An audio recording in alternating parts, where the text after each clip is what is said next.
Elon Musk had not bought Twitter, I think that we would be living inside of the same cancel culture hellhole that we existed in before.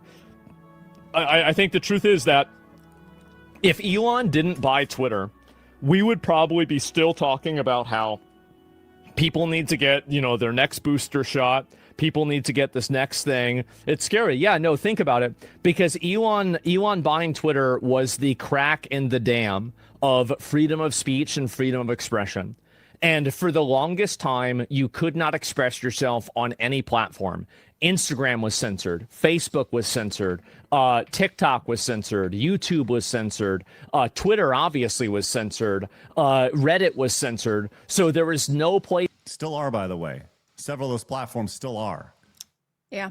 Reddit in particular is still a giant echo chamber here. I can actually give a great example of Instagram still doing the censorship on the most stupid thing ever. If you say the words, "you are trash," they will automatically ping you and say, "This looks like something that has been reported previously by other users. Do you want to edit that?" And if you click no and you post it anyway, Instagram will automatically hide it. That's ridiculous. ridiculous. You are trash. That statement got my comment hidden. Oh, that was with, that's when you commented on that one post. You did it on the show, I believe, right? No, yeah, that was another post that got hidden. I get censored quite often. I get quite censored on Instagram. Golly. We need to silence blabs. Yes, especially against black influencers, for sure. Oh my God. Unbelievably racist. It's funny he talked about Reddit, though. I actually think Reddit has gotten worse since Elon has bought X. Like that's the cockroaches all scrambled over there. Right. All right, let's continue to see, continue his thought process. It's on the internet where people with these minds could come together and congregate and have an opinion on anything. And I think that what that led to is that basically there was a complete shutdown on that ideology. And if it wasn't for Elon effectively strong-arming and buying Twitter and saying, no, this isn't going to happen, I think that we would still be living in that world. We would still have to pretend like there's more than two genders. We would still have to pretend like, crime is a socioeconomic problem. We would still have to pretend and engage with all of these bad faith ideologies constantly. And so, no, and that's the reason why I've been very, very favorable towards Elon. I don't care about Path of Exile. Oh, we had somebody play his account in PoE. I don't give a fuck about that. The guy saved freedom of speech. It's a pretty broad take, but I mean, we've dunked on Elon as well. But dude, who really cares? Yeah, he said you save freedom of speech at the end of the day. That's a pretty damn good thing. Vera, what are your thoughts? I mean, do you agree with this sentiment? I mean, I do agree that there has been much less ideological censorship on X since Elon Musk took over, especially, considering how heavily censored the platform was with topics like COVID-19 and the 2020 election. But I do think that X still has a pretty big problem, and that's with their visibility filtering, which ultimately just shadow bans people because the algorithm that they use does restrict the reach of certain content still. And so I wouldn't say that free speech has been saved, but I do think that X has gotten considerably better under his leadership. I think that depends who you ask, because all those on Blue Sky say that it's become a racist hellhole that that doesn't represent society, right? I don't know. What your thoughts on this, Lady Decade? Well, for me, I feel like I don't agree that any private company or corporation or whatever should be able to supersede the laws of the land.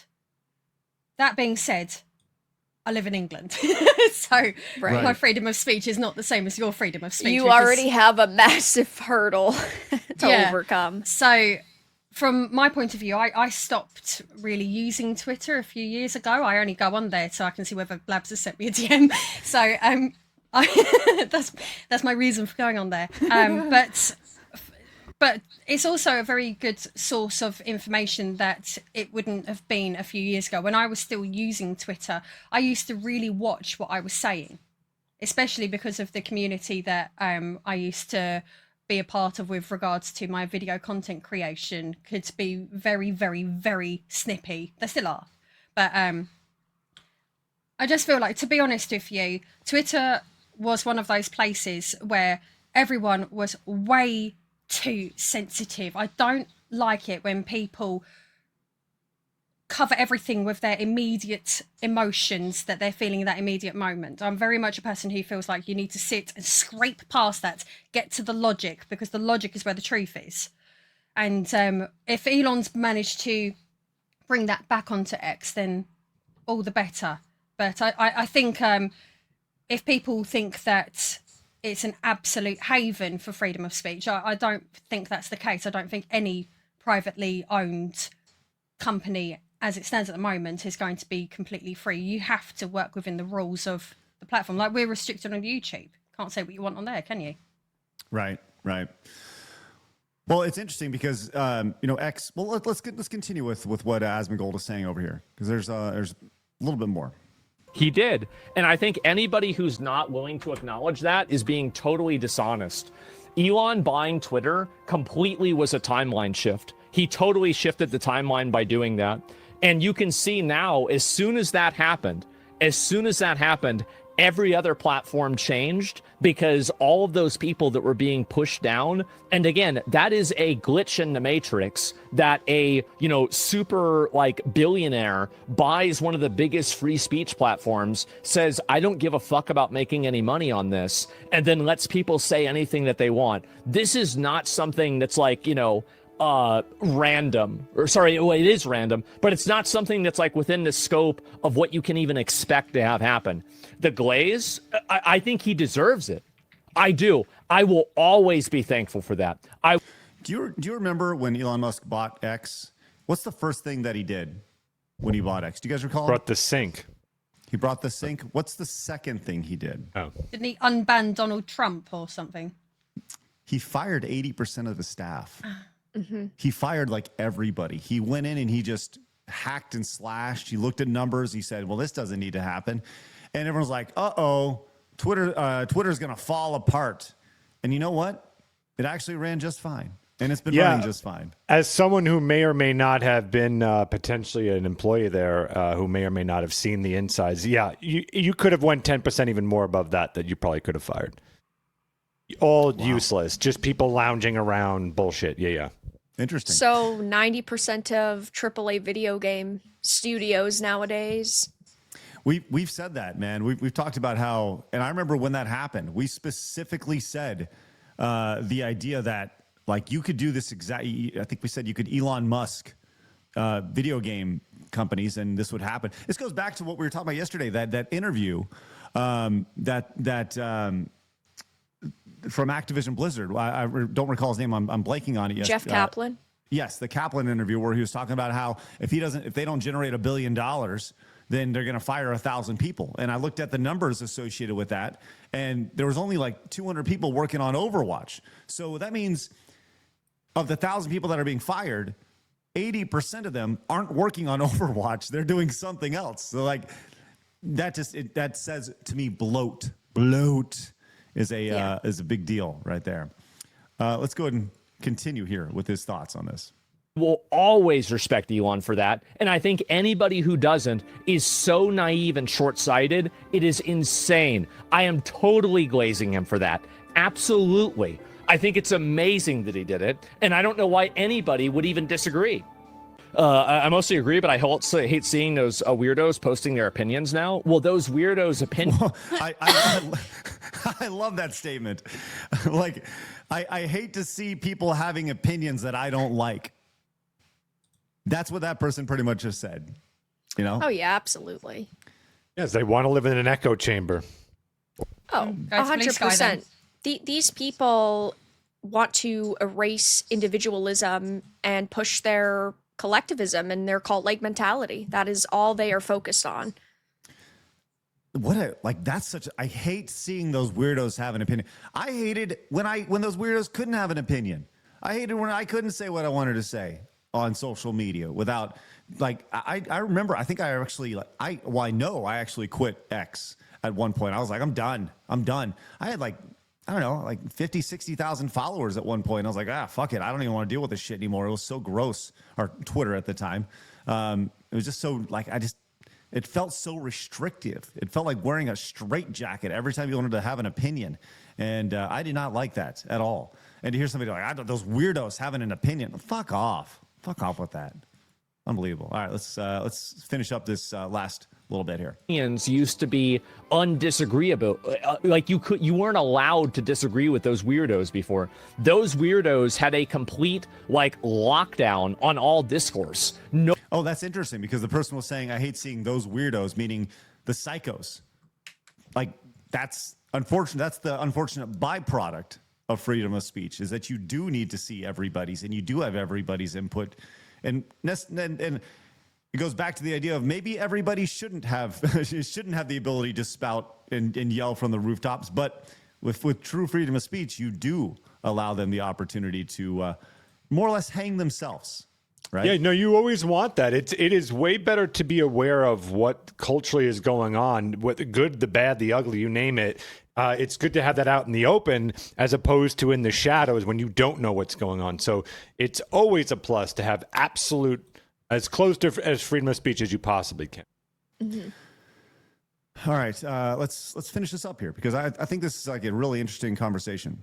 Nobody was able to say anything to contest those weirdos, like those people that think that, you know, like they think that they're, remember whenever Twitch put that person in charge of the Trust and Safety Council that thought that they were like a deer? Yep. I mean, this is a mental illness. It's obviously a mental illness. And anybody who's pretending like it's not is engaged. Is engaged in what, Asmongold? All right. Well, here we go. Being in a lie. So at a certain point back then, everybody had to play along and say, wow, that's crazy. Wow. Now we don't have to do that anymore. But Twitch has become increasingly less that way. Do you remember back a few years ago, whenever people were afraid of even saying the word retarded? Like, I mean, if I did my streams the way that I do right now, if I did that 3 years ago, I would get permanently banned. I would be. 4 years ago, if I did this in 2021, I would be permanently banned in one day. Man, there's truth in that. And we've seen this trickle down onto YouTube as well. They've loosened up the straps a little bit with some of the verbiage that you can use and things that you can say on it. It's obviously not a true freedom of speech platform, but you know, we if you recall, just a few short years ago, there were definitely things that you could and could not say when you were on this platform, when you were on YouTube, right? I think we all experienced that at some point. So I don't know. I think this is like a really interesting conversation of the butterfly effect, and even like small changes like community notes. Like it's such a simple idea of removing the fact checkers, letting the community be the fact checkers. I think that's been a really great addition. Do you guys have any?